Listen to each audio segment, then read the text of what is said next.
atau siapa yang datang mengatasnamakan diri mereka Yesus kepada orang-orang ini yang bermukjizat ini. Jadi memang betul-betul ada kemampuan mereka bermukjizat dalam nama Yesus, yang pasti ketika dia minta mukjizat atau mengusir setan, ada yang datang membantu mereka. Dan ternyata bukan Yesus. Jadi Al-Quran ketika mengatakan bahwasanya iblis dijadikan sebagai penolong bagi mereka, berarti memang betul-betul ada iblis yang menggunakan nama Yesus oleh orang-orang jahat untuk mengusir setan, bernubuat, bermujizat. Muncul pertanyaan, agama mana yang memakai nama Yesus ini? Tuh, agama mana yang memakai nama Yesus dan ternyata Yesusnya betul-betul datang menjadi penolong bagi mereka. Nah, itu dia, penolong bagi mereka. Jadi, wow, Al-Quran tidak pernah salah. Inna ja'alna syayatin awliya'a lilladzina la yu'minun. Halo, assalamualaikum warahmatullahi wabarakatuh, Dinda. Waalaikumsalam, Ibu. Ya, saya cuma mau menyampaikan saya itu fans berat.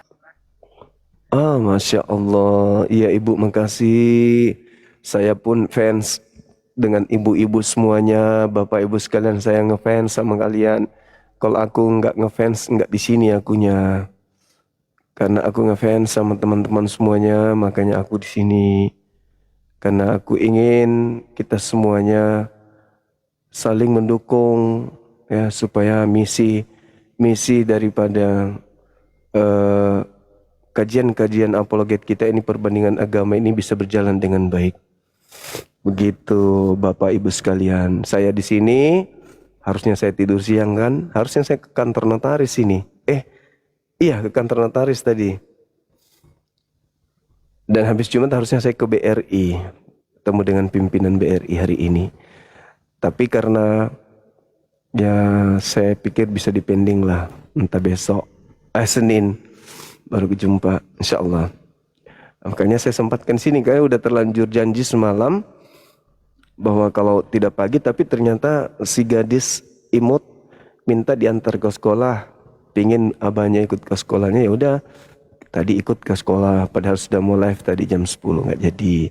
Terus nongkrong sama dia, gadis tadi minta nongkrong, terus dari hati ke hati curhat dia, ya ditemanin curhat. Ini sekarang udah pandai beliau, bawa mobil sendiri.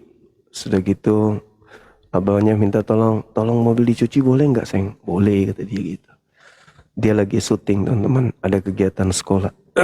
Nah, karena saya cinta dan saya merasa punya janji, saya ada di sini. Itu bukti bahwa saya juga ngefans sama teman-teman semuanya. Masya Allah.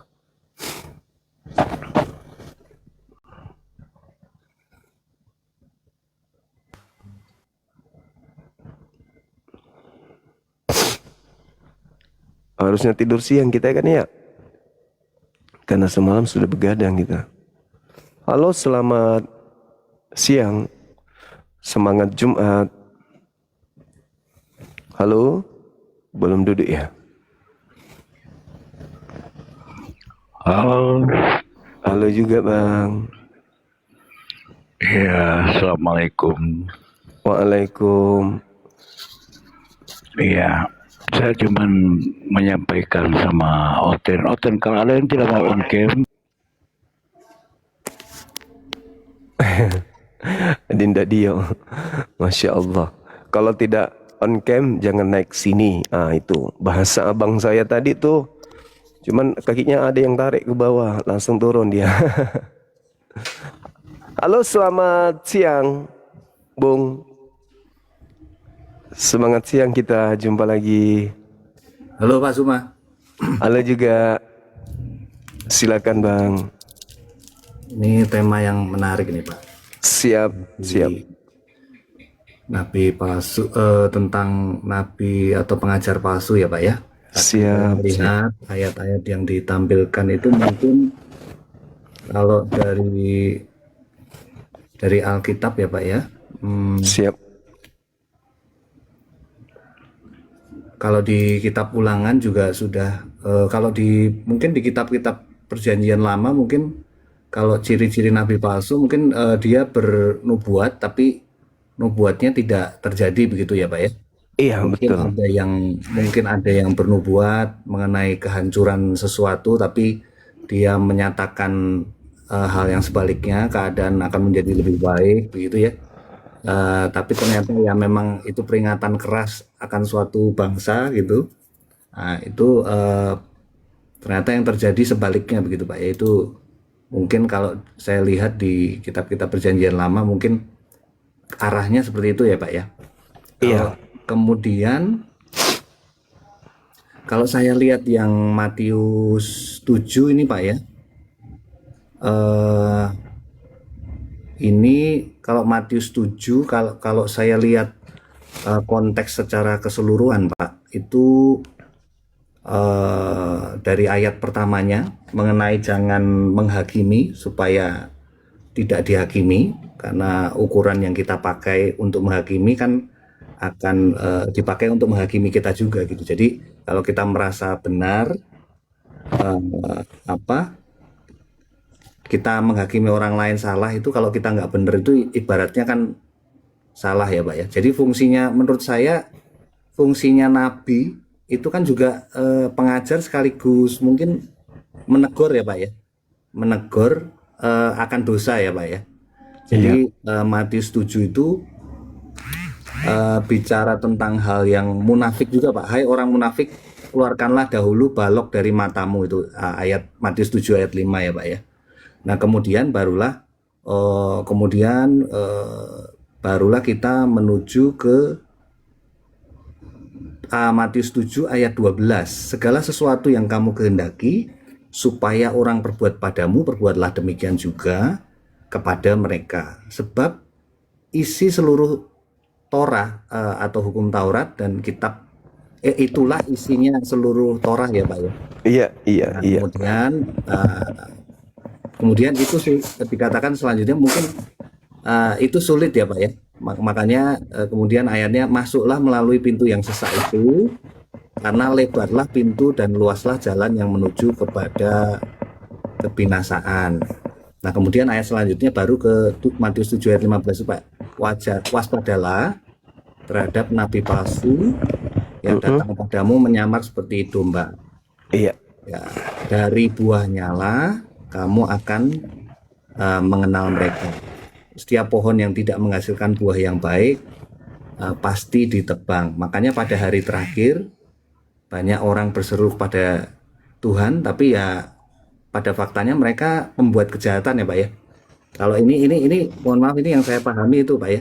Jadi orang-orang tuh berseru seolah-olah ya beribadah kepada Tuhan, tapi hatinya tuh jauh dari perintah Tuhan itu sendiri gitu. Jadi mereka tuh ternyata berbuat kejahatan Pak gitu.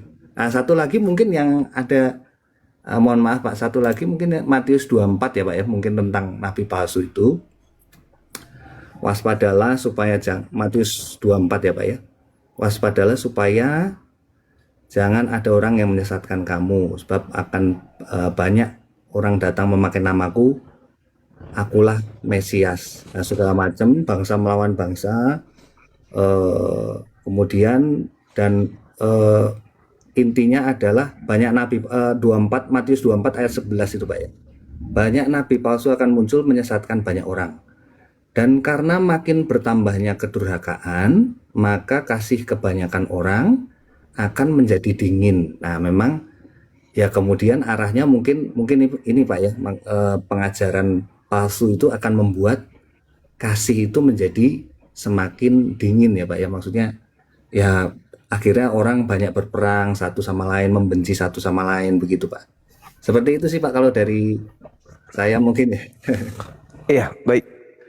Jadi ketika kita berbicara tentang nabi palsu, memang rujukan kita satu-satunya harus kepada kitab terdahulu kan gitu ya. Karena di Al-Quran itu tidak ada antisipasi nabi palsu. Kenapa? Karena Al-Quran menanamkan bahwa Nabi Muhammad adalah nabi penutup. Jadi tidak perlu lagi kami waspada terhadap nabi berikutnya. Kenapa? Setiap ada yang mengaku nabi sudah pasti bukan nabi. Karena beliau adalah khataman nabiyyin, penutup para nabi. Nah, sedangkan ajaran Yesus, indikasi pengajar-pengajar palsu itu muncul ya karena mungkin pada saat itu Yesus merasa memang tidak nyaman. Tidak nyamannya karena dia diutus kepada bangsa yang tegar tengkuk.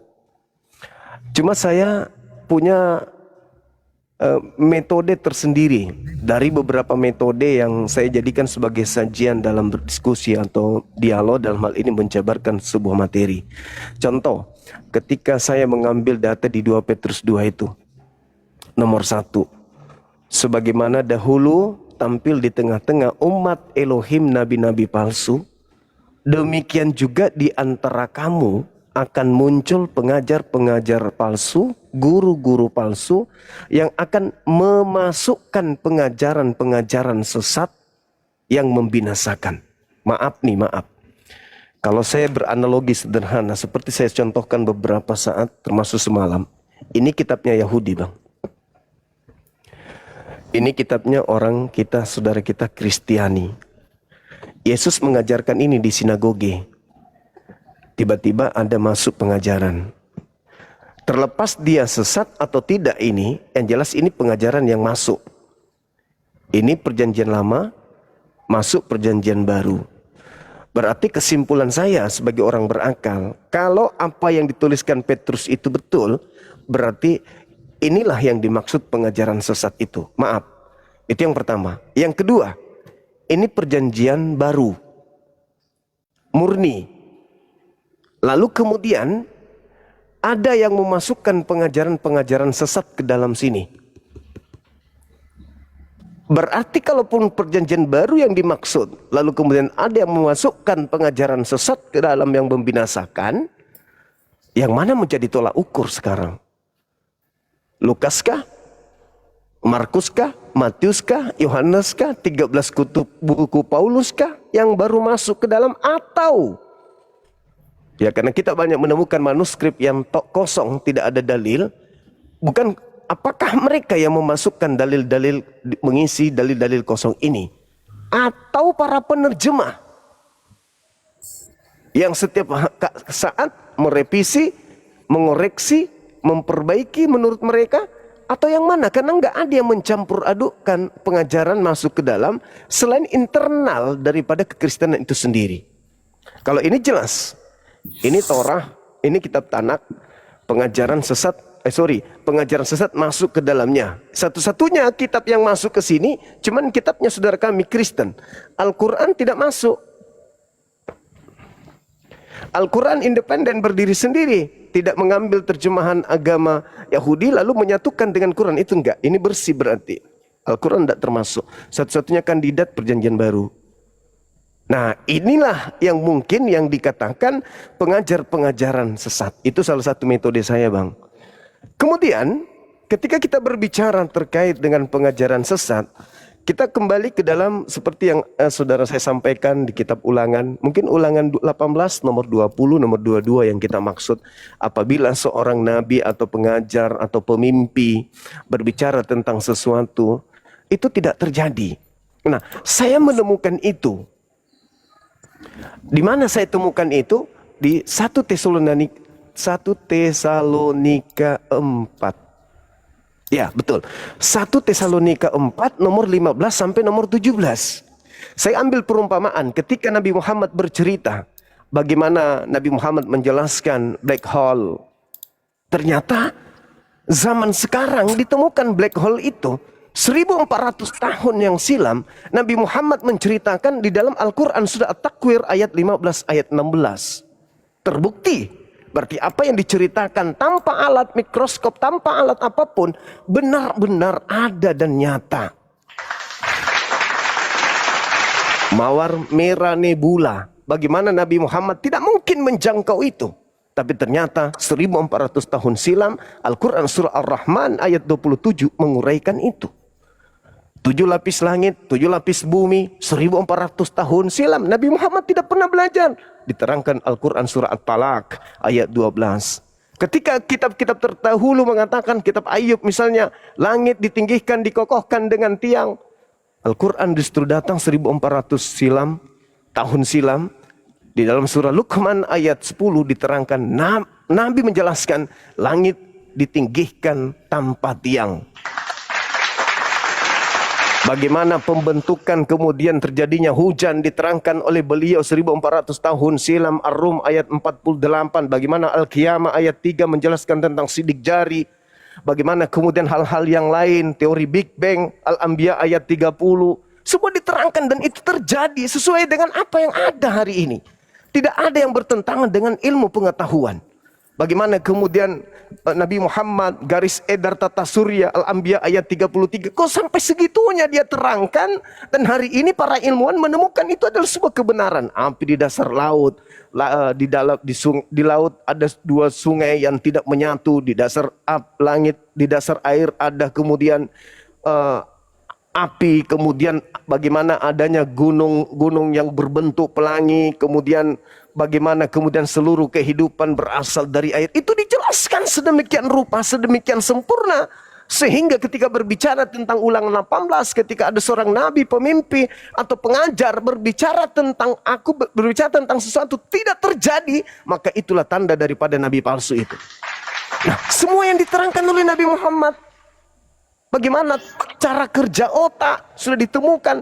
Angin kemudian digunakan sebagai alat untuk mengkawinkan benih tumbuhan, itu terjadi. Bagaimana Nabi Muhammad bisa mengetahui itu semua?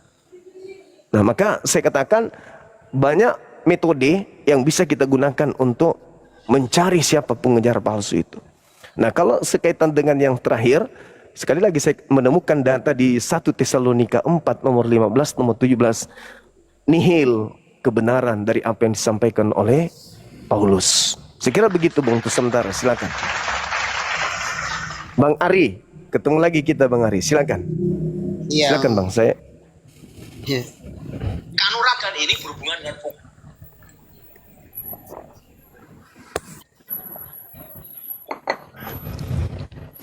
Bang Suma. Iya. Topiknya adalah nabi atau pengajar palsu ya. Jadi kalau kami di Kristen Bang, kalau siapa yang tidak mengakui kalau Yesua atau Yesus itu tidak disalib, itu salah satu termasuk nabi palsu. Kalau tidak mengakui kalau Yesus atau Yesua itu disalib, itu tergolong orang-orang yang nabi palsu. Iya. Mungkin ada datanya? Karena setahu saya yang menyalib Yesus itu justru orang yang membenci Yesus. Iya, orang kan yang menyalibkan kan orang Romawi. Atas perintah? Atas perintah ahli-ahli Taurat dan orang-orang Farisi. Iya, yang membencinya kan?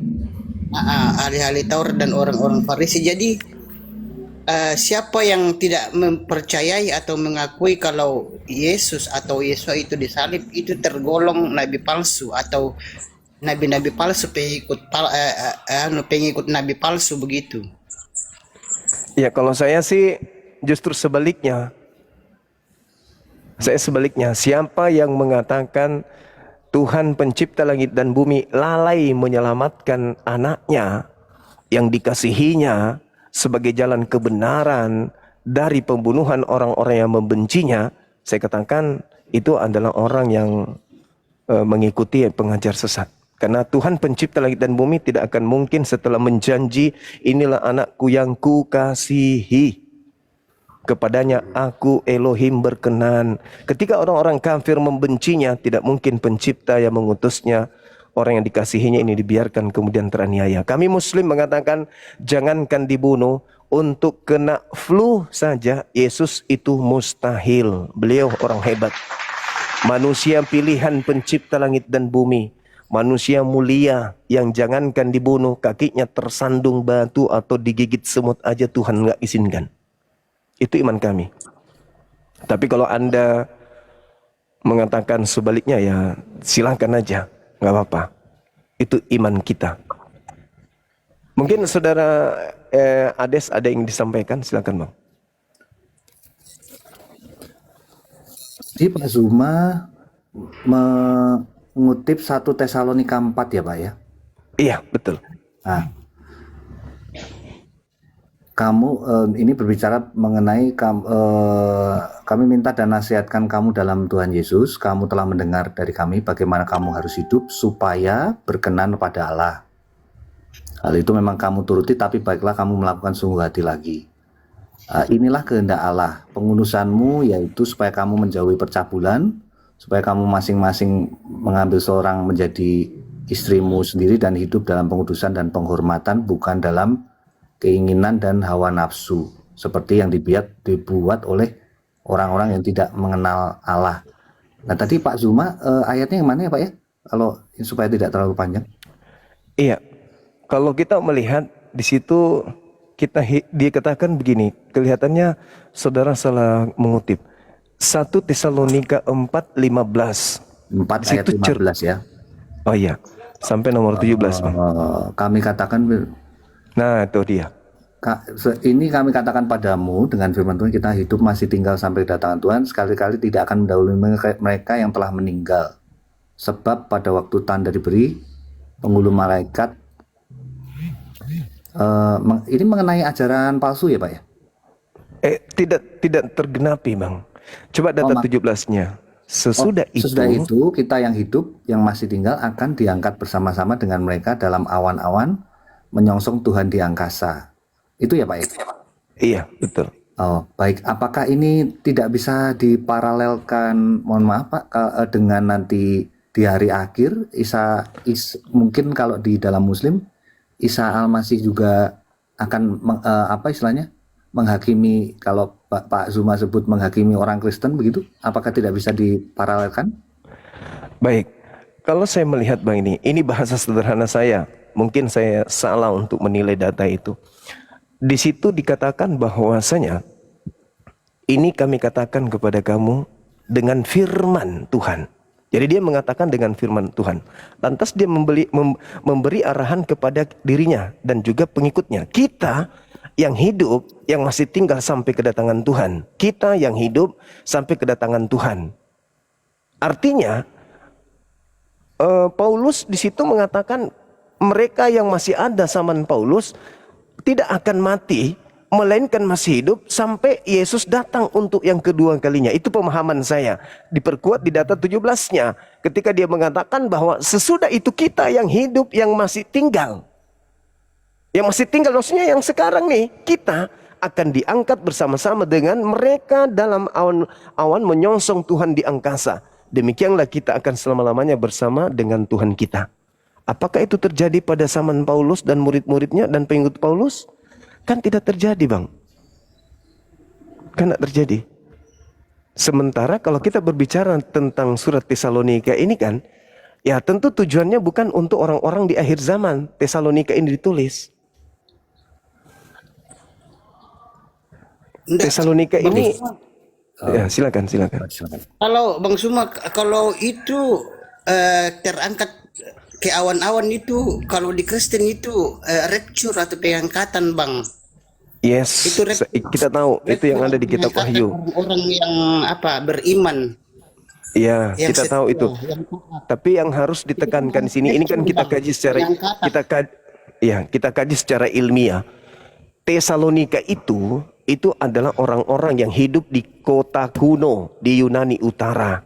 Berarti orang-orang yang ada di Yunani Utara inilah yang diberi janji oleh Paulus, kita akan melihat Tuhan kita datang menjemput kita, mengangkat kita bersama-sama dengan Tuhan. Apakah terjadi terhadap orang Tesalonika yang ada di Yunani kuno sana, di Yunani Utara sana?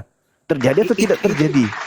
Itu kan belum terjadi karena itu kan nanti kalau Oke.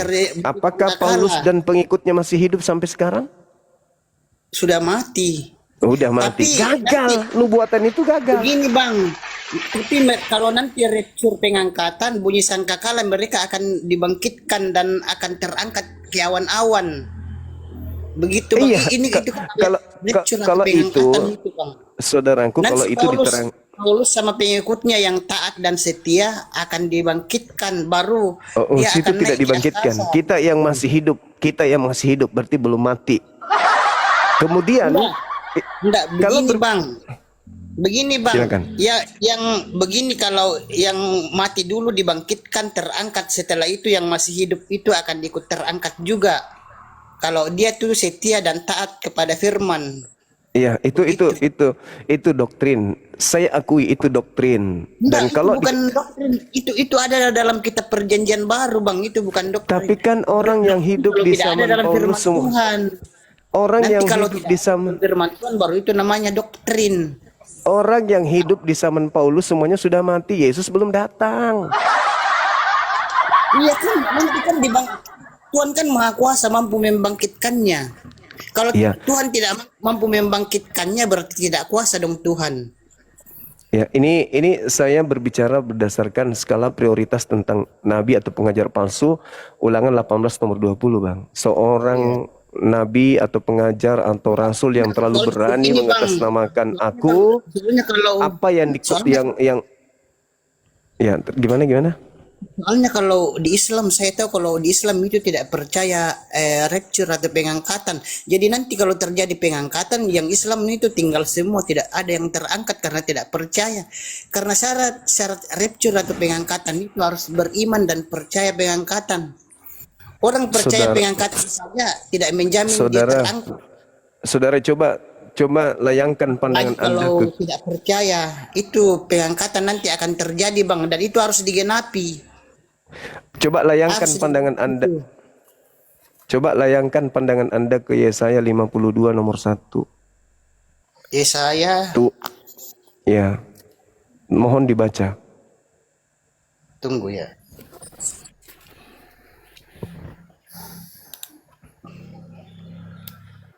Yesaya. Yesaya berapa Bang? 52 kayaknya, kok nggak keliru saya. Silakan.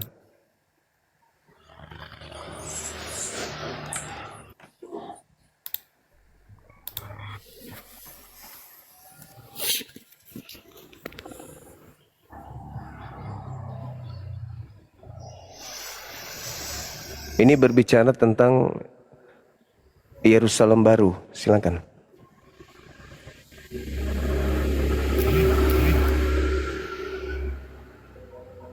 Mana kita biasanya di sini?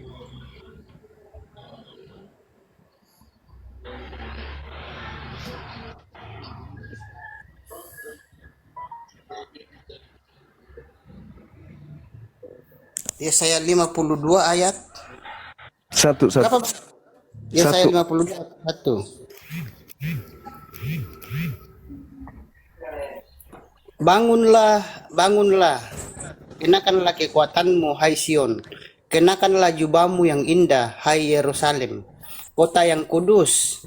Sebab tidak akan pernah lagi datang kepadamu orang-orang yang tidak bersunat dan yang najis. Masuk ke dalam Iya. Jadi Anda mau diangkat ke mana? Ke Yerusalem baru nggak mungkin. Tidak. Diangkat ke neraka mungkin iya. Tidak Perikopnya bisa. di atas ini, Israel akan diselamatkan. Iya. Bangunlah, bangun. Tidak akan dia bilang begini, mungkin. Iya, silakan. dia bilang ini Yesaya 52 ayat 1, bangunlah, bangunlah, kenakanlah kekuatanmu, hai Sion, kenakanlah jubahmu yang indah, hai Yerusalem, kota yang kudus, sebab tidak akan pernah lagi datang kepadamu orang-orang yang tidak bersunat dan yang najis. Karena di sini maksudnya itu Yerusalem baru itu tidak ada lagi tuh yang apa yang dibilang yang najis-najis begitu. Iya, orang yang tidak bersunat tidak bisa masuk ke sana. Jadi Anda mau diangkat ke mana? Enggak. Anda mau diangkat, Anda mau diangkat habis itu dibuang ke pasar Ciduk. Pasar Enrekang, di situ banyak dangke. Itu Tapi dalil. ini Bang, enggak begini Bang. Kalau di Kristen itu Iya, gimana? Enggak Bang, kalau di Kristen itu orang bersunat itu atau kita bersunat tidak menjamin kita selamat. Orang disunat juga tidak menjamin dia selamat. Jadi sunat itu tidak menyangkut keselamatan Oh, nggak bagi bisa. kami Kristen. Kejadian 17 nomor 14, orang yang tidak disunat Menyangkut keselamatan itu Bang. diperintahkan Sunat, dibunuh. disunat atau tidak disunat itu tidak, meskipun dia disunat kalau dia tidak ini- percaya Tuhan Mas, Ini ya, tidak selamat pengajaran juga. inilah yang kita bahas. Kejadian 17:14, orang yang tidak disunat Elohim perintahkan dibunuh karena telah membatalkan perjanjian kekal. Yang namanya perjanjian kekal, siapapun yang merubahnya itu penyesat. Iya, tapi kan Yesua Masih atau Yesus kan sudah datang ke dunia ini, jadi itu Tumbal.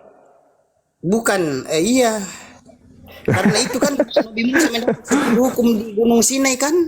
Nabi Musa mendapat 10 hukum di Gunung Sinai. Jadi banyak itu hukum-hukum di perjanjian lama itu sudah dibatalkan, tidak berlaku lagi karena Nabi Musa sudah mendapat 10 hukum Taurat di Gunung Sinai, Bang. Iya.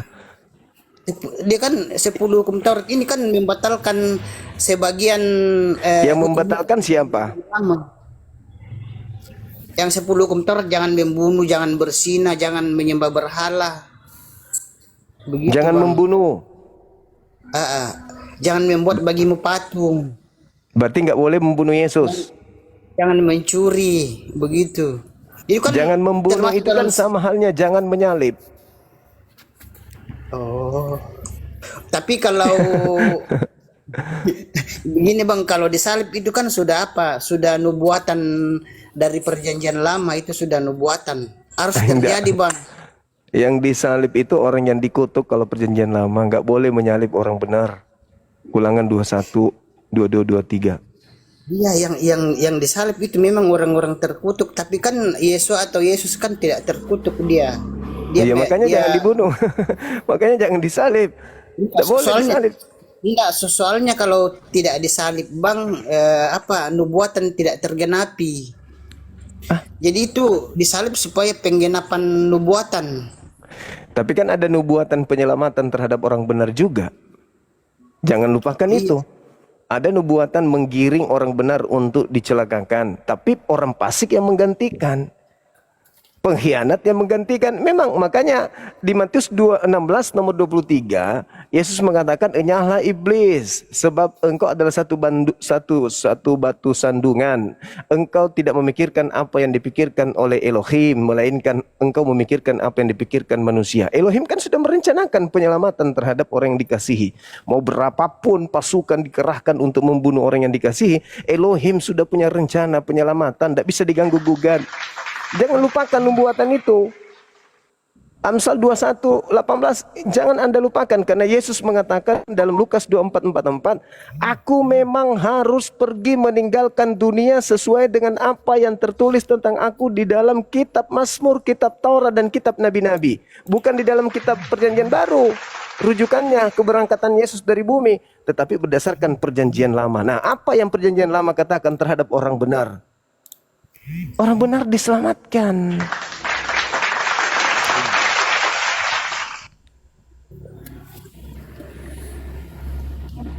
Iya, Bang. Iya. Begitu.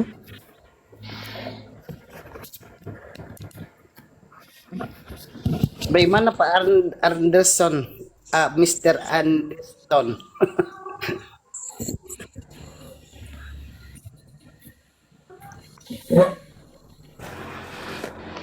Bagaimana Pak? Sudah nonton itu Nonton yang kesaksiannya Daud Tony enggak? Film kartun. Kok film kartun sih? Saya nontonnya film kartun. Baik. Kalau Silakan. Nanti Saya kalau kurang enggak, tertarik, Pak. Pak, Silakan, nanti kalau Pak Daud Tony nonton ini, Bang Suma dimarahin tuh. Ya, mohon Iya. maaf, saya sih kurang tertarik dengan kesaksian-kesaksian pribadi yang dialami seseorang ya Pak ya. Nah, yang dimaksud kesaksian itu sebenarnya Enggak begini, kalau kesaksian-kesaksian itu boleh kita dengar, tetapi kalau ada dalam firman Tuhan kita imani. kalau kesaksian itu sesuai dengan apa yang ada dalam firman Tuhan, kita imani. Tapi kalau kesaksian itu yang tidak sesuai dengan apa yang ada dalam firman Tuhan, jangan kita imani begitu. Baik, Begitu aja. baik. Boleh didengar, tapi itu sama dengan apa itu, tafsiran kan, tafsiran boleh didengar. Tetapi harus dikoreksi dulu, ada nggak tafsiran ini dalam firman Tuhan. Kalau tafsiran itu ada dalam firman Tuhan, ya kita imani. Kalau tafsiran itu tidak ada dalam firman Tuhan, ya janganlah kita imani. Kita anggap angin lalu saja. Begitu. Dianggap angin lalu aja kalau tafsiran itu tidak ada dalam firman Tuhan. Tidak boleh diimani. Kalau kita imani berarti kita termasuk nabi palsu juga, pengajar palsu juga nantinya. Begitu Bang. Tapi kalau saya lihat ini kesaksian Daun Tony ini benar dia. Karena kesaksian Daun Tony ini ada dalam firman Tuhan. Bahwa nama Tuhan di sorga itu Yahweh Yesua. Karena dalam kitab Tanak dan Berkadasa itu adanya Yahweh sama Yesua Hamasya. Tidak ada nama-nama lain. Baru firman Tuhan mengatakan namaku itu tidak boleh diganti-ganti dari dulu sekarang sampai selama-lamanya, namanya tetap tidak boleh diganti-ganti. Jadi kalau saya lihat ini kesaksian Daud Tony ini benar karena sesuai dengan firman Tuhan. Kesaksian dia benar karena ada dalam firman Tuhan. Banyak juga orang Kristen yang bersaksi tapi kesaksiannya itu tidak sesuai dengan firman Tuhan, jadi tidak boleh diimani, dianggap angin lalu saja. Begitu. Iya. Dilihat ya, Kita Pak. dengarkan Bang Ardestan dulu. Silakan Bang. Baik. Pak Zuma, kalau Siap. saya hanya bisa mungkin mengutip dari Injil ya Pak ya. Saya mungkin Silakan. mengutip dari kitab-kitabnya Paulus, mungkin Pak Zuma kurang setuju ya. Jadi saya mengutip dari apa yang mungkin Yesus nyatakan aja ya Pak ya. Jadi tujuan dari pengajaran Yesus itu semuanya adalah kesalehan Pak. Apakah Bapak setuju? Sangat setuju. Kesalehan hidup orang ya. Iya. Maksudnya, Iya. segala hukum Torah segala macam yang tadi Bapak bicarakan, sunat segala macam itu, tidak makan babi, itu arahnya tetap Kesolehan. kesolehan hidup seseorang, betul Pak ya. Benar sekali. Jadi kalau mungkin di Kristen itu arahnya langsung kepada meniru hidup seseorang Pak, gitu. Nah, Iya. meniru hidup seseorang. Nah, dalam hal ini mungkin Yesua, kami ini meniru hidup Yesua begitu Pak. Nah, oh ya guru saya lupa Pak. Tadi Bapak bilang mengenai Nabi Bapak membuat berbagai mujizat, itu artinya itu pasti berasal dari Allah. Apakah saya boleh memakai standar apa yang Yesus nyatakan di dalam Alkitab Pak, bahwa orang sudah bikin mujizat segala macam, tapi ternyata dia tidak melakukan maksudnya bukan tidak melakukan ya Pak, maksudnya apakah kita boleh melihat satu standar kenabian itu dari apa yang dia lakukan Pak. Jadi bukan apa yang dia lakukan secara mujizat ataupun tanda-tanda mujizat begitu Pak. Apakah standar ini boleh dipakai Pak untuk tadi karena Pak Zuma membawa mengenai Nabi Muhammad membuat segala macam pengetahuan mengenai apa yang terjadi hari ini. Apakah standar itu boleh dipakai atau jangan dipakai Pak? Terima kasih. Iya. Jadi saya tadi mengambil data itu, rujukan saya kepada Ulangan 18. Kan ada ada nabi yang sama seperti Musa, ada juga nabi yang membuat nubuat yang ternyata nubuatannya itu gagal, kan gitu. Nah, kalau berbicara karakteristik kenabian, ya nabi itu kudu pasti untuk membuktikan bahwa dia adalah utusan pencipta harus dibarengi dengan mukjizat. Sedangkan ada mukjizat saja belum tentu diterima oleh kaumnya, apalagi tidak ada. Jadi nabi sudah pasti bermukjizat. Namun kalau kita lihat daripada karakteristik pengajaran Yesus, dia pun berpesan bahwa penyesat itu Kristus palsu pun bisa bermujizat. Di Matius 24 nomor 24 itu jelas itu. Yesus mengatakan mujizat-mujizat dia lakukan sebagai alat untuk menyesatkan.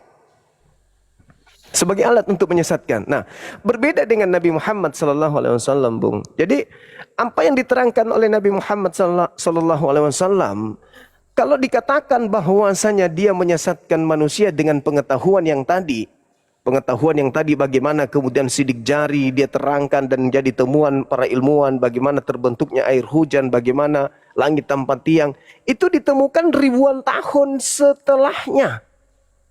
Artinya apa? Nabi Muhammad memberikan ini sebagai sesuatu bukti sepanjang zaman anak keturunan Adam dari sejak beliau menyampaikan wahyu ini, bahwa yang kusampaikan ini bukan dari diriku, tetapi dari Dia yang Maha melihat, bukan aku. Aku mana tahu itu, yang kayak gitu-gitu mana aku tahu. Aku ini buta huruf, tidak ngerti apa-apa. Tapi yang memberitahukan itu adalah Sang yang Maha mengetahui, untuk menjadi pelajaran bagi kalian ke depannya. Andai saja Nabi Muhammad menceritakan sesuatu yang bertentangan atau bertolak belakang dengan keadaan hidup manusia dalam tataran pengetahuan, ilmu pengetahuan, maka orang akan mengatakan, ini bukan Nabi ini pembohong, ini pendusta. Masa tidak sesuai dengan yang disampaikan? Pasti orang akan ragu. Oleh karena itulah orang yang meragukan kenabiannya kelak akan dimintai pertanggungan jawab. Apalah tatafakkarun, apalah ta'qilun. Apakah engkau tidak memikirkan bagaimana seorang hidup di zaman jahiliyah bisa mengetahui hal-hal ini? Sedangkan engkau menenteng sebuah kitab yang kau imani sebagai firman Tuhan, tapi tak ada satupun yang bisa kau buktikan sebagai ada unsur kebenaran di dalamnya selain keyakinan, kepercayaan. Karena memang di kitabnya menorehkan ajaran kebaikan. Jangan berdusta, jangan bersaksi palsu, jangan memburit, jangan menyakiti orang, itu kebaikan-kebaikan. Tetapi hal-hal seperti itu, jangankan Nabi, manusia biasa pun bisa ngajarkan.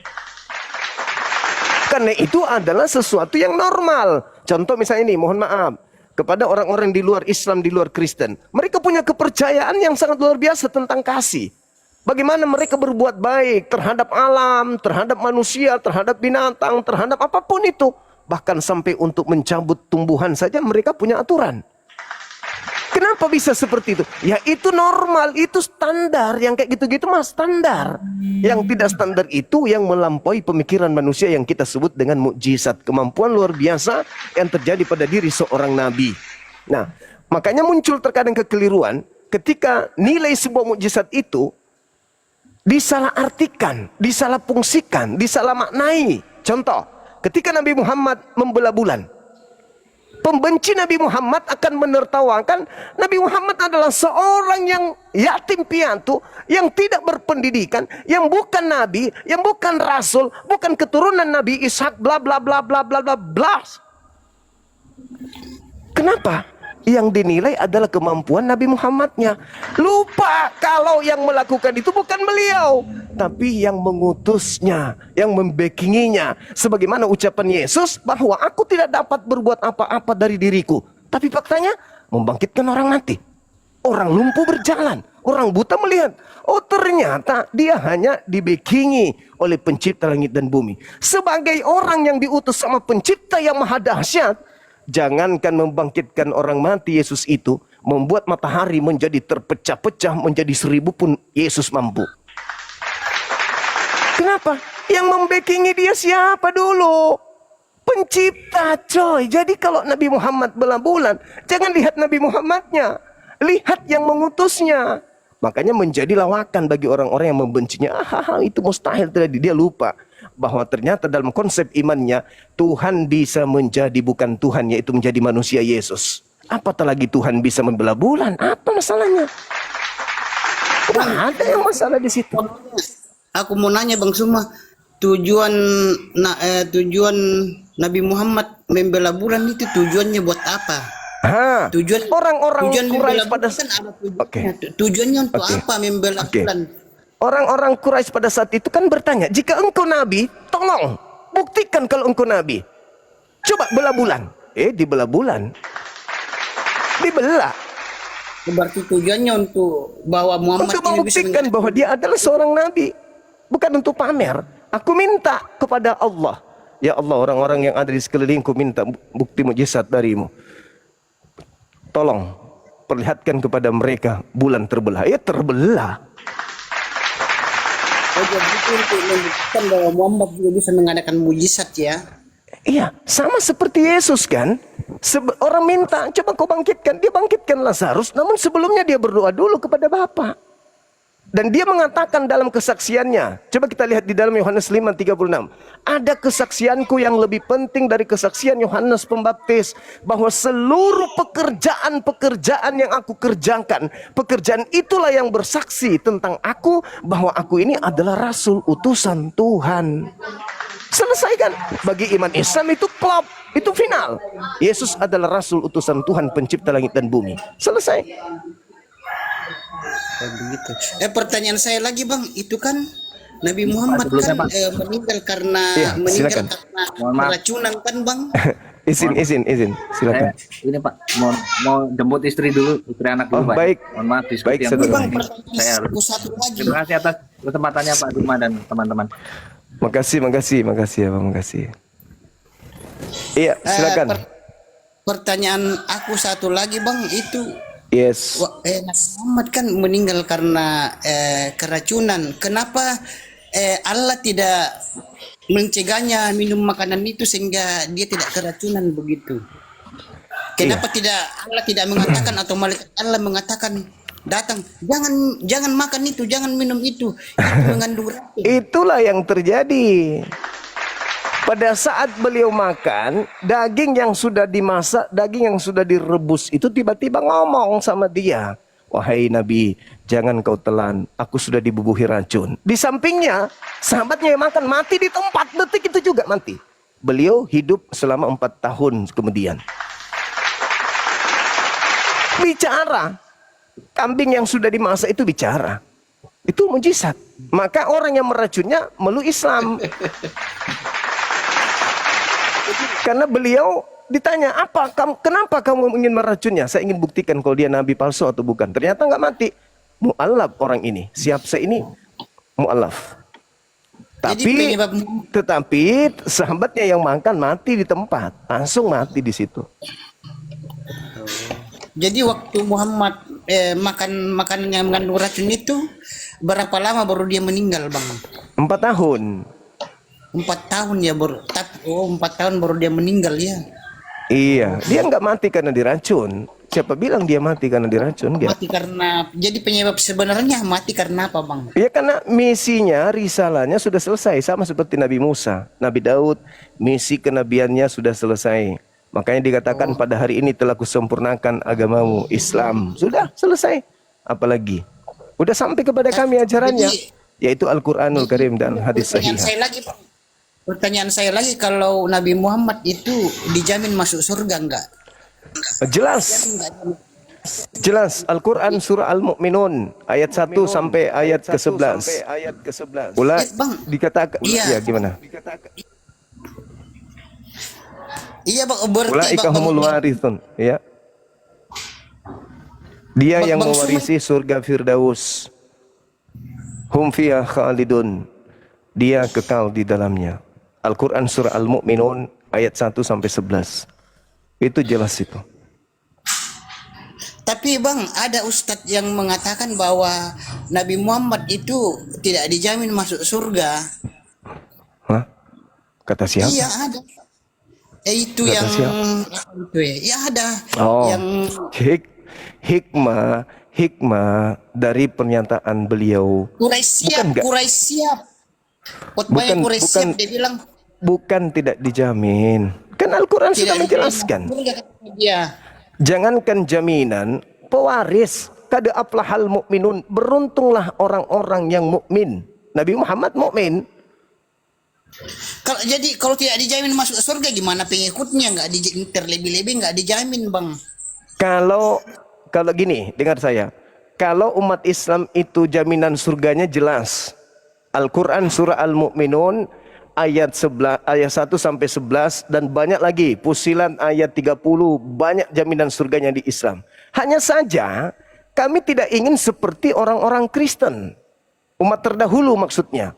Umat terdahulu itu dinabobokkan oleh pengajar-pengajarnya dengan mengatakan kamu bukan lagi hamba Tuhan.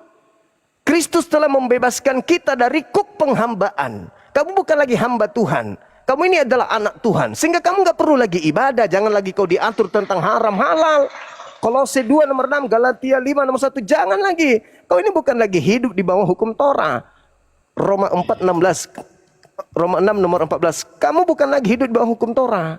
Bukan lagi. Kamu hidup di bawah kasih karunia. Jadi jangan lagi mau hari ini ibadah, gini nggak ada lagi itu dalam agama Kristen. Kami tidak, Nabi Muhammad tidak menginginkan umatnya begitu. Terlena dengan janji-janji surga. Nggak mau.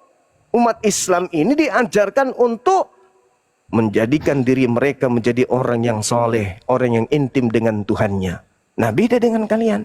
Kalian kalau ke gereja, tidak ke gereja masuk neraka nggak? Ya, masuk kalau tidak bertobat. Enggak ada dalil. Kalian kalau tidak menyembah Yesus masuk neraka enggak? Enggak, tidak ada dalil. Intinya Kristen iya surga. Enggak ada neraka lagi di Kristen. Makanya orang Kristen itu kenapa banyak orang yang lebih suka ke Kristen kalau disuruh milih? Karena di Kristen itu di dunia enggak ada beban, begitu mati langsung surga. Kan begitu di Kristen itu. Yesus dijadikan sebagai penebus dosa. Jadi ketika mereka melakukan dosa ada Yesus sebagai pendamai. Tidak ada di Kristen itu apa yang berat di Kristen. Begitu keluar dari Islam bebas, merdeka. Tidak lagi sujud, tidak lagi puasa, tidak lagi melakukan hal-hal yang menjadi kewajiban. Bebas seperti di Kristen, bebas. Gitu. Nabi Muhammad tidak ingin mengatakan aku dijamin surga, maka kalian juga dijamin. Tapi Nabi Muhammad mengatakan apa? Jamin aku 6 perkara, maka aku jamin engkau surga. Jangan berdusta, jangan berzina, jangan membunuh, jangan dan seterusnya. 6 perkara. Itu ucapan beliau. Dan Al-Quran, coba dibuka. Al-Quran surah Al-Mu'minun ayat 1 sampai ayat 11. Anda buka di situ. Warisan bagi orang-orang Islam. Tetapi, ada tetapinya. Harus melakukan perintah-perintah Allah dan menjauhi larangannya bila ingin mendapatkan warisan tersebut. Berbeda di Kristen. Roma 10, 9, 10. Barang siapa yang berkata Yesus adalah Tuhan dan apa yang dikatakannya itu diimani sepenuh hati, maka dia akan selamat. Beda. Gitu saudaraku. Itu kan Dinda, itu kan sudah janji Tuhan. Bisa naik dulu, Janji Tuhan kan tidak, janji Tuhan kan itu selalu ditepati. Tuhan tidak pernah ingkar janji. Kalau Tuhan ingkar janji bukan Tuhan dong. Iya, maka dari itu saya khawatir dengan kalian saudara-saudaraku. Tuhan tidak pernah menjanjikan keselamatan bagi orang Kristen. Itu masalahnya. Yang menjanjikan keselamatan itu kan Paulus. Yesus tidak, Elohim tidak. Di mana Tuhannya Yahudi menjanjikan keselamatan kepada orang Kristen? Di mana? Enggak ada. Bahkan sekedar mengutus nabi untuk orang Kristen aja Tuhan tidak. Mengutus wahyu untuk orang Kristen pun tidak. Tidak ada wahyu untuk orang Kristen, enggak ada. Buku-buku ini adalah hasil kumpulan orang-orang. Perlu belajar. Nih, kita lihat ini bang, ini dalil ya, ini perjanjian banyak ini. belajar banyak. Sabar. Ini tertulis nih ini. Kelihatan enggak ini? Coba Anda eja dari kiri. Injil karangan Markus, Injil karangan Matius, Injil karangan. Ini karangan ini. Ini bukan wahyu. Ini karangan. Karangan apa? Karangan orang-orang yang melakukan penyelidikan terhadap peristiwa yang terjadi tentang Nabi Isa dan umatnya. Dituliskan dalam bahasa Yunani, maka Iso berubah menjadi Isos, jadi Yesus di sini. Begitu, Bang. Enggak begini, Tuhan. Bang. Murid-murid Yesus menulis itu karena mereka melihat dengan mata kepala sendiri. Oh enggak, kata siapa? Masa itu karangan? Loh, tertulisnya begitu. Dia kan Yesus disalib, Ini. mati, naik ke surga. Itu kan mereka lihat dengan mata kepala mereka sendiri, bukan karangan. Mereka menyaksikannya dengan mata kepala mereka sendiri. Nah, mana? Surat kiriman Rasul Paulus kepada jemaat-jemaat di Korintus. Injil karangan Markus, karangan Matius, karangan Lukas, karangan Yahya. Iya karangan, tapi itu Kisah nyata Bang. perbuatan rasul-rasul. Nah, Bang cuma Suma, nggak paham. itu nyata karena mereka bukan semua yang ditulis itu bukan dari perkataan Nabi, tapi Tapi dari karangan dilihat kan? dengan mata kepala sendiri. Dari karangan kan udah ditulis tadi, dari karangan. Bukan Kenapa karangan. diingkari? Pernah lihat filmnya kan? Lu. Bang Suma Bang Suma belum pernah nonton film Yesus enggak? Mereka itu lihat dengan mata kepala sendiri. Dia Keren itu, mati, Bang. disalib, naik ke surga. Mereka lihat dengan mata kepala mereka sendiri. Jadi tidak mungkin itu karangan. Saudara, itu tertulis karangan, bukan saya yang nulisnya. Iya, Nanti sekarang baru masa diperbarui iya, gitu. Begini Bang Suma, lebih mentaati apa yang ditulis manusia atau apa yang ditulis oleh yang dikatakan Tuhan. Lebih taat. Ya, itu ditulis firman manusia apa? itu saya tidak taati, makanya saya tidak taati karena itu tulisan manusia. Gitu Bang. Tidak, Saya Bang. izin ibadah dulu, Saudara Ari. Ini ada adik Bagaimana saya. mereka kan Silakan, mereka teman-teman. saksikan kejadian itu, murid-murid Yesus itu atau Yesus itu mereka melihatnya dengan mata kepala sendiri. Tapi yang melihat ini Kita bukan yang menyaksikan langsung. menulis.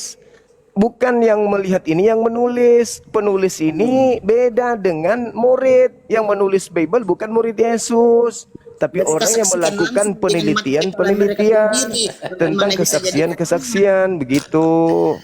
Sabar dulu ya. Begitu. Dilanjut adik saya 15 menit insya Allah saya ibadah dulu. Ya.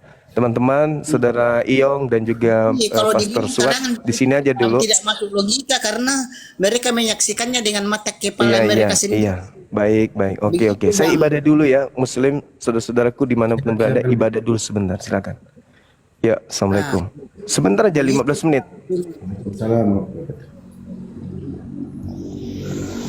Jadi kalau dibilang karangan itu tidak mungkin lah, tidak masuk logika.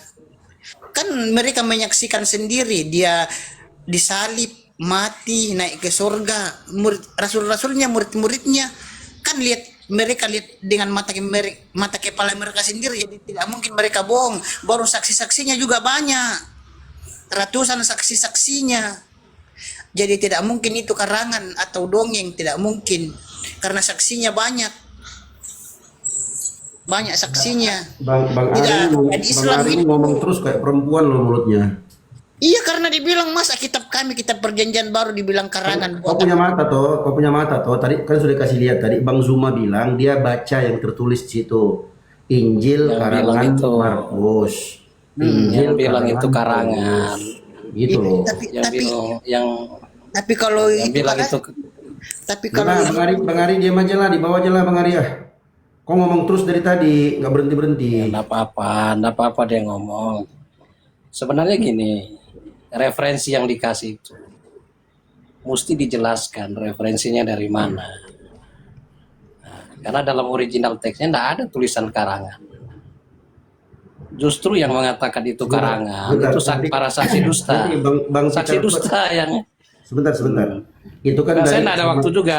sama Bang Zuma. Saya satu- saya ada kau sama aku kegiatan. aja, head to head sama aku aja kau pendeta. Kau kan pendeta. Kita head to head aja di sini sekarang. Kau kan head- Oke, head to head apa? Silakan. Ya. Saya lagi santai-santai aja ini. Oke. Tuhanmu yang bernama Yesus itu di Bibelmu pernah nggak menyebutkan tentang Kristen? Pernah nggak dia mention Kristen? Secara eksplisit dia menyebutkan tentang Kristen yang kalian anut sekarang. Kalau kami komparasi ke Islam, dalam Islam Tuhanku adalah Allah. Dalam kitab suci kami Al-Quran disebutkan kata Islam.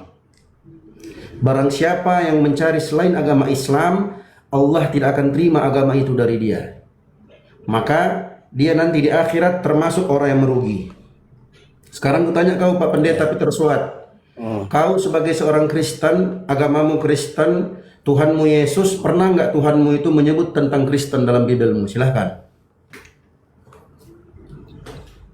Ini sebenarnya gini, kalian ini punya masalah. Masalahnya gini, kata Kristen itu apa?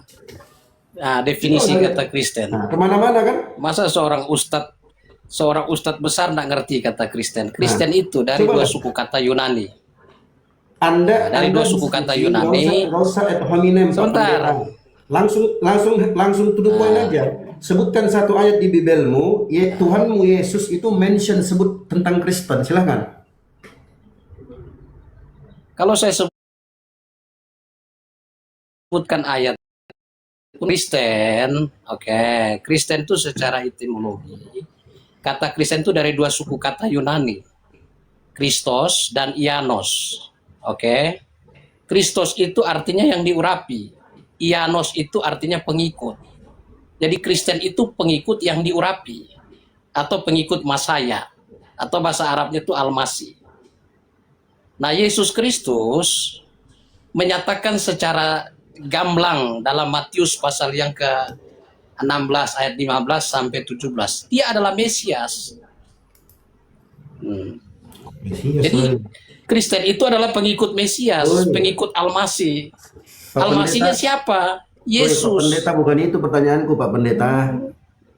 Pertanyaanmu Coba, Pak itu, Pendeta. cuman kamu, Pak enggak, Pendeta, pertanyaannya open itu, cuman kamu mau ngeles, gitu. coba, Kalian Pak kan Pendeta, jago open ngeles. camp. Open camp. Kamu tadi katakan bahwa camp. di mana Yesus itu Open camp, pernah, enggak perlu open camp, cukup ilmunya saja saya bagikan. Takut dia.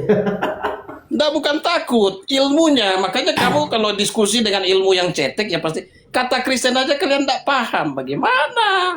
Kristen itu dua kata, Kristos dan Ianos. Aku enggak tanya. Itu artinya pengikut yang diurapi, Sebentar, pengikut sebentar. Masaya. Gantian Sekarang kita, saya gantian. tanya, Gantian Yesus ngomong. itu Al-Masih bukan? Gantian Sebentar. kita ngomong. Gantian ngomong. Dalam keyakinan iman Kristen, Yesus itu Kristus Gantian. atau bukan? Gantian Ya, kita ngomong. Ya, gantian kita ngomong. Yang saya tanya. Kamu tanya, saya jawab. Pak Pendeta, Tadi iya. kamu klaim. Sebentar. Gantian. Jangan emosi Pak Pendeta. Enggak, saya enggak emosi. Kami ini saya menyampaikan. Enggak, saya lucu lihat kalian. Maksudnya kalian masih bernarasi di yang paling dasar, sedangkan kami ini sudah sampai di tahap yang paling tinggi. Kalian Ya, baru ya, mulai dengan mata kuliah 1 + 1 sama dengan 2. Masih Gantian tanya dong. kata Kristen. Gantian dong. Oke, Gantian. silakan. Jangan serang pribadi, jangan serang pendidikan. Belum tentu pendidikanmu lebih tinggi dari aku, belum tentu. Itu yang pertama. Yang kedua. Nah, pertanyaanmu yang saya- membuktikan. Sabar, Nah, sabar. pertanyaanmu. Nah, kamu bilang jangan nyerang pribadi, kamu serang pribadi saya, gimana? Kamu Sabar. bilang jangan nyerang pribadi, kamu ngomong Sebentar, pribadi sebentar. saya, gimana? Kau yang tadi serang-serang pribadiku, aku bilang, kau jangan serang pribadi, jangan serang pendidikan. Belum tentu pendidikanmu lebih tinggi dari aku. Itu Belum pertama. tentu pendidikanmu lebih Iya. tinggi, itu serang pribadi. Kamu Iya. gimana sih inkonsisten? Cara Bukan mengingat. kalau ndak serang pribadi, langsung kepada objek pembicaraan gitu. Oke, langsung Silakan, pada apa yang mau kamu oke. sampaikan? Langsung pada objek pembicaraan. Pertanyaanku tadi bukan tentang definisi Kristen. Yang kutanyakan adalah di mana Yesus sebagai Tuhanmu, menyebut Kristen dalam Bibelmu. Di mana itu? Makanya tadi saya bilang, kalau kamu tahu arti kata Kristen, kamu paham. Kristen itu pengikut Masaya. Yesus itu Masaya. Ulang Yesus lagi. itu Masaya. Yesus itu Al-Masih. Gitu. Ulang lagi. Masa kamu nggak ngerti? Pertanyaanku Pak Pendeta, pasang kupingmu. Ya pertanyaannya Pasang sudah kuping. jelas, cuman kamu yang nggak paham. Apa pertanyaanku? Otakmu Apa nggak pertanyaan- nyampe. Coba ulangi pertanyaanku. Apa pertanyaanku? Iya, kamu kan tanya. Hmm. Ya, kamu tanya mengenai Kristen. Di mana Yesus menyatakan Kristen? Bukan itu Nah, pertanyaanku. di mana Yesus menyatakan Kristen? Ya Matius 16 ayat 15 sampai 17, Yesus Bukan itu mengaku dia pertanyaanku. adalah Masaya. Dia adalah itu Al-Masih. Bukan itu pertanyaanku. Bukan itu. Ngeles lagi. Pertanyaanku. Lintir masalahnya. Bilang Dengarkan, aja kamu udah malu, Dengarkan bilang dengan aja baik. udah malu. Dengarkan dengan baik. Iya. Di mana? Oke, silakan. Dengarkan. Nggak usah banyak jengkolnya. Kau sebagai pendeta seorang Kristen, yang pertanyaan saya, Nah itu di mana congkeknya Yesus? banyak itu congkeknya udah mulai itu. Ngomongnya tidak boleh congkek, dia congkek di situ. Silakan. Ini pendeta kayak gini teman-teman. Nah, memang saya hadapi orang-orang seperti gini harus begini. Silakan. Apa yang mau ditanya lagi? Udah jelas. Pendetanya aja longornya kayak gini, apalagi jemaatnya. Nah, kan nyerang pribadi. Jilat Ya, ludah kan sendiri. aku ngomong Nggak boleh apa nyerang ngomong pribadi, terus. nyerang pribadi. Kau dari tadi aku tanya nggak nyambung. Ini Aku modelnya jawab, begini. kau Modelnya potong. begini. Saya udah. Silakan. Mau jawab apa? Silakan. Pertanyaanku bukan tentang definisi Kristen. Pertanyaanku tentang di mana Tuhanmu Yesus itu menyebut Kristen dalam Bibelmu di mana? Itu pertanyaanku. Sama seperti kasih contoh, Tuhanku adalah Allah. Sebentar.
Ya, nge-lag tadi. Cek, ada suara nggak teman-teman?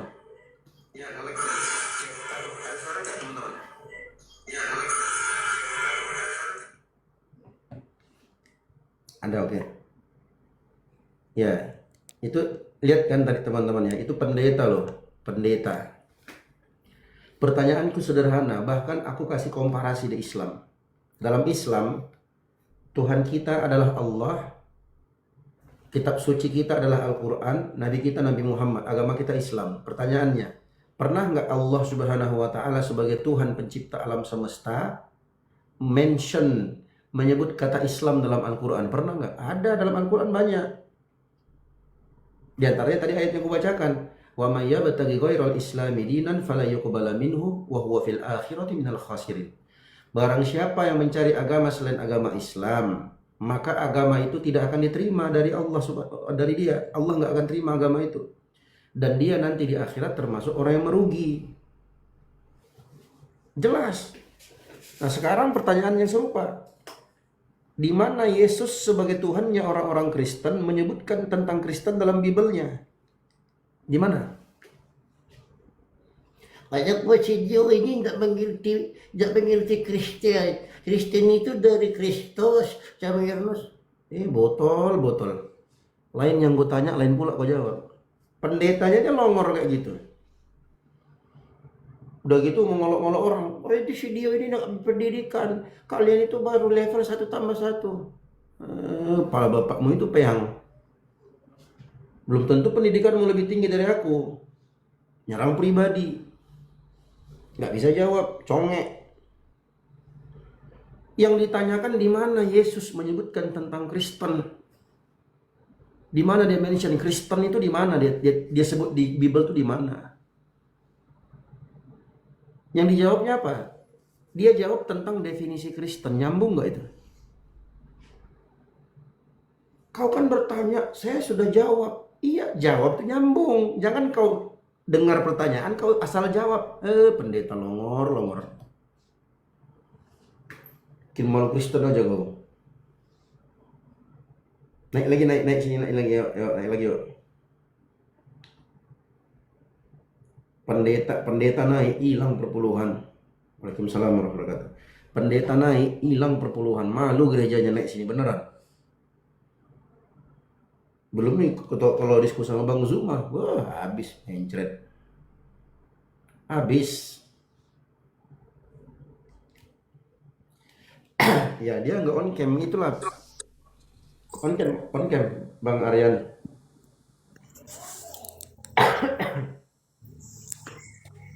On cam Bang. Kita diskusinya enak. Nah, itu dong. Iya bang, pertanyaannya tadi apa bang? Pertanyaan saya, Tuhanmu itu kan Tuhannya Kristen itu kan orang Kristen kan Yesus ya kan Bang, betul? Iya. Nama aslinya Yesua Pak. Iya iya. Nama aslinya Terserah. Yesua. Ya terserah mau Yesua mau terserah. Yang jelas Tuhanmu Yesus. Iya. Nah Tuhanmu Yesus ini pernah nggak sebut tentang Kristen dalam Bibelmu? Pernah nggak dia sebut Kristen? Tidak pernah. Tidak pernah Contoh, ada. dalam Islam Iya, tidak Tuhan pernah itu ada Allah. menyebut. Bang, Allah tidak. itu pernah nggak sebut Islam dalam Al-Quran? Pernah. Di antaranya surat Al-Ma'idah. Allah Subhanahu wa taala berfirman Al-Maidah ayat 3. Al-yauma akmaltu lakum dinakum wa atmamtu 'alaikum ni'mati wa raditu lakumul Islam dinan. Pada hari ini aku telah sempurnakan untukmu agamamu dan aku sempurnakan nikmatku untukmu dan aku ridho Islam sebagai agamamu. Disebut Islam, Bang. Dalam ayat yang lain Allah berfirman wa may yabtaghi ghairal islami dinan fala yuqbala minhu wa huwa fil akhirati minal khasirin. Barang siapa yang mencari agama selain agama Islam, maka enggak akan diterima agama itu darinya dan dia di akhirat termasuk orang merugi. Ayat yang ketiga, innad dina 'indallahil Islam. Sesungguhnya agama yang diterima di sisi Allah adalah agama Islam. Ini contoh Bang ya, kisi-kisi jawabannya. Komparasinya. Sekarang silakan Abang Arianto jawab. Di mana Yesus sebagai Tuhanmu itu menyebut satu kata tentang Kristen di Bibelmu sebagai kitab sucimu? Silakan. Memang tidak pernah ada, Pak Ustadz. Tidak pernah ada ditulis begitu. Karena Yesus itu adalah kekristenan itu sendiri. Nah, dia itu adalah kekristenan itu sendiri. Jadi Suaramu hilang Bang Arianto. dia tidak pernah ada memang satupun ditemukan Pak. Siapa yang nge-lag nih? Aku apa si Arianto yang nge-lag? Enggak, bagus kok suaranya Pak. Teman-teman aku ada suara nggak?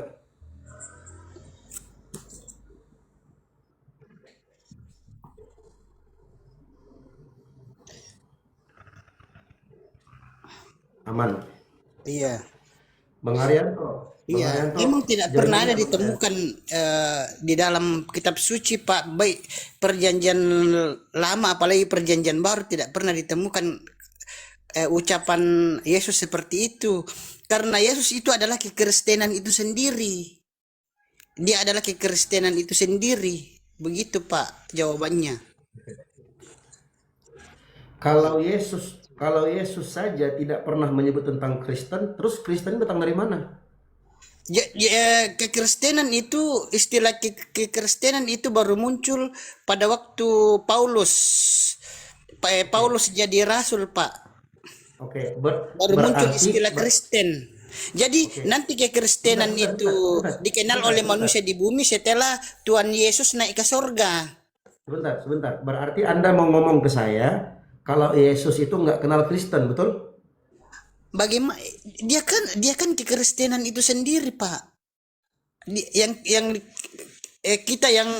Kita pengikutnya kekristenan itu dirinya sendiri. Masa mau mengikuti dirinya sendiri Pak? Kekristenan itu dirinya sendiri. Sebentar. Saya tidak mengatakan Yesus ikut dirinya sendiri, bukan itu yang bertanya. Jadi kita yang mengikuti mereka iya. Tadi Anda yang mengatakan Kristen itu belakangan adanya dari Paulus. Artinya Anda mau ngomong bahwa Yesus itu nggak kenal Kristen, betul? Kenal kan dia kekristenan kan dirinya sendiri, dia sendiri. Sebentar. Kalau Yesus Kalau Yesus kenal Kristen, di mana Yesus pernah ngomong Kristen tuh di mana? Memang tidak pernah dia ngomong begitu bahwa saya Kristen. Karena dia datang ke dunia ini tidak membawa agama, Pak. Oh, jadi Kristen itu bukan agama. Yesus ke dunia ini tidak membawa agama. Oke, agamamu apa? Ya Kristen. Nanti kami disebut Kristen setelah Paulus memperkenalkan kekristenan itu. Ya. Kristen itu adalah pengikut Arianto. Kristus. Sebentar, Bang Arianto buka Iya, Pak. pemikirannya. Masa Bapak Sebentar, tidak paham itu? sebentar. Gantian kita ngomong. Iya. Buka pikiran, buka telinga, buka mata hati, santai. Kalau Yesus tidak pernah menyebutkan tentang Kristen, Mm-mm. ya, Iya. artinya Yesus tidak kenal Kristen. Betul? Tidak kenal.